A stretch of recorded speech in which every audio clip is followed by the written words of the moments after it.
ચાંદની આજે પણ હું શરૂઆત સિમેન્ટ સેક્ટરથી જ કરશું. આપણે જોયું કે ગઈકાલે ગવર્મેન્ટ તરફથી આપણને એક પોઝિટિવ રિપોર્ટ જોવા મળ્યો હતો. આજે પણ નોમુરા તરફથી એક રિપોર્ટ જોવા મળ્યો છે. અહીંયા આપણને થોડીક નેગેટિવિટી જોવા મળી રહી છે રિપોર્ટમાં.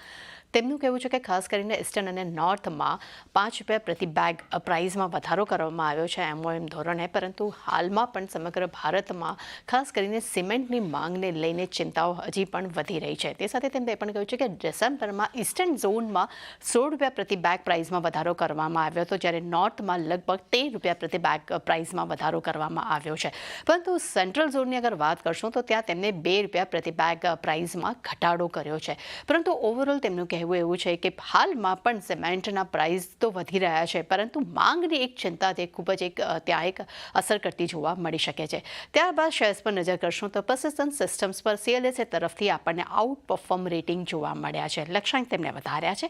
તેમને ₹8,462 પ્રતિ શેર કર્યા છે. તેમનું માનવું છે કે લાંબા ગાળા માટે અને ટૂંકા ગાળા માટે ખાસ કરીને રેવન્યુ અનુમાન જે છે તે વધ્યા છે. ખાસ કરીને FY25-27 દરમિયાન US$ સેલ્સમાં વાર્ષિક ધોરણે 21%ના ગ્રોથના અનુમાન તેઓ રાખી રહ્યા છે, અને એબિટ માર્જિન પણ જે અનુમાનથી વધવાની તેઓ અપેક્ષા રાખી રહ્યા છે તે લગભગ 15.5%થી વધીને 16.2% રહી શકે છે તેવા અનુમાન તેમના તરફથી જોવા મળી રહ્યા છે. ત્યારબાદ નજર કરીએ છેલ્લા કાઉન્ટર્સ પર, એ છે જુનિપર હોટલ્સ પર. અહીંયા CLSA તરફથી આપણને એક પોઝિટિવ રિપોર્ટ્સ આવતો જોવા મળ્યો છે. અહીંયા તેમને બાય રેટિંગ્સ આપ્યા છે અને તેમને યથાવત રાખ્યા છે.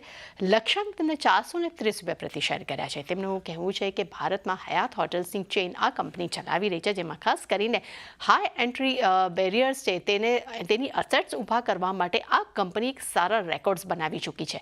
એટલું જ નહીં, આ હોટલ જે છે તે ઇન્ડસ્ટ્રીઝમાં માંગમાં જ અગર ગ્રોથ વધે છે તો તેનો સૌથી મોટો ફાયદો આ કંપનીને થઈ શકે છે. અને ખાસ કરીને FY24 અને 29 દરમિયાન હોટલ ઇન્ડસ્ટ્રીમાં સપ્લાયની માંગ જે છે તે વધુ વધવાની પણ તેઓ અપેક્ષા રાખી રહ્યા છે.